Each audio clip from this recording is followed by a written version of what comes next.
Na sala de estar, João está sentado no sofá, olhos fixos na televisão. O noticiário exibe imagens brutais de um crime recente. O apresentador narra, em tom grave, os detalhes. Mais uma tragédia urbana, mais uma história de violência que sacode a sociedade. João inspira fundo, o rosto carregado de indignação. Monstro! Murmura, com as mãos fechadas em punho. Pena de morte é pouco para um sujeito desses. Essas pessoas não têm salvação. A raiva dele é quase palpável. No calor do momento, a sentença está dada. Justiça rápida, severa, sem espaço para compreensão ou misericórdia. Afinal, o que mais resta para um mundo tomado pela brutalidade? Desligar a televisão é um alívio. Ele respira fundo e tenta mudar o rumo da noite. Melhor relaxar, diz a si mesmo, pegando o controle remoto. A tela pisca, carregando a série que o tem mantido vidrado nos últimos dias. You. Lá está ele de novo, Joey Goldberg, o assassino calculista, carismático e surpreendentemente humano. João mal consegue disfarçar sua empolgação. A tensão cresce à medida que Joey se vê em uma situação delicada, prestes a ser desmascarado. João quase torce para que ele escape. Não, ele tosse de verdade. Vamos, Joey, você não pode ser pego agora, diz como se estivesse falando com um amigo. Quando Joey finalmente escapa, um suspiro de alívio atravessa a sala. João sorri, ele sabe que Joey é perigoso, mas não consegue odiá-lo. Não, Joey é mais do que um vilão. Ele é complexo, apaixonado, cheio de traumas. Sim, ele comete crimes terríveis, mas há uma razão para tudo, certo? No fundo, ele só quer amar e ser amado. E aí está o dilema. Como João pode pedir pena de morte para os monstros do noticiário e ao mesmo tempo torcer pela salvação de um assassino fictício? Porque ele consegue enxergar a humanidade em Joey, mas não nas pessoas reais. Será que o verdadeiro problema não é a violência, mas a forma como escolhemos distribuí-la entre heróis e vilões? Será que gostamos de pensar em monstros porque nos exime de olhar para o lado mais sombrio de nós mesmos? Quantas vezes você já desejou que o Joey Goldberg escapasse? Quantas vezes ficou ansioso para ver o próximo episódio, fascinado pelo caos que ele espalha? Mas ao desligar a TV, quantas dessas mesmas emoções você reserva para os crimes da vida real? No mundo real, não há trilha sonora que nos guie para a empatia. Não há roteiro que nos mostre as feridas internas do criminoso, os traumas de infância, a cadeia de eventos que o levou à escuridão. No mundo real, só nos resta a imagem fria de um rosto estampado no noticiário. Um rosto que, sem esforço, transformamos em algo não humano. E agora a pergunta que talvez você não queira responder. Quando você pede justiça implacável, está buscando justiça ou vingança?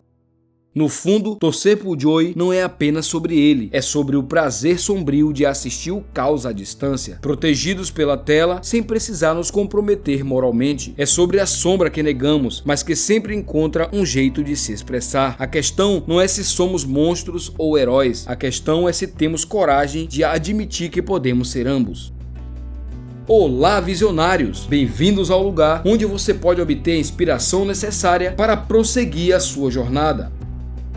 A violência nos assusta, nos fere e principalmente nos desconcerta. Quando somos confrontados com a violência do outro, surge em nós uma necessidade quase instintiva de afastá-la, de negá-la como parte do que somos. Criamos rótulos, palavras que nos ajudam a construir uma barreira segura entre nós e eles. Monstros, demônios, bestas. Assim, desumanizamos quem transgride, como se a violência fosse uma característica alheia à condição humana, algo que pertence apenas aos perversos, aos outros.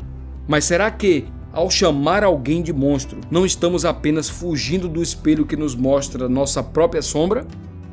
A violência, por mais cruel que seja, não brota do vazio. Ela é fruto de histórias, dores e circunstâncias que muitas vezes não conseguimos ou não queremos entender. Quando chamamos alguém de monstro, negamos sua humanidade, mas também perdemos a oportunidade de compreender o que levou aquele ser a agir de forma tão destrutiva. Não estamos aqui defendendo quem comete atos de violência ou que crimes não devem ser punidos. Queremos trazer uma reflexão profunda e incentivar um olhar mais realista para este problema.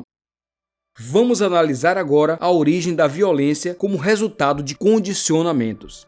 A origem da violência pode ser compreendida sobre a perspectiva da evolução como um fenômeno profundamente relacionado à sobrevivência e à competição por recursos. No contexto evolutivo, a violência não surgiu como algo moralmente errado, mas como uma estratégia adaptativa presente ao longo da história das espécies, incluindo a nossa. Ela foi moldada pelas pressões seletivas que favoreceram comportamentos de defesa, competição e conquista. Na natureza, a violência pode ser observada em diversas espécies, principalmente quando há disputa por recursos limitados, como alimento, território e parceiros para a reprodução. Esses comportamentos agressivos muitas vezes aumentam as chances de sobrevivência e reprodução de um indivíduo. Leões, por exemplo, matam filhotes de outros machos para garantir que suas próprias linhagens sejam perpetuadas. Primatas também exibem comportamentos violentos em situações de competição por status ou proteção do grupo.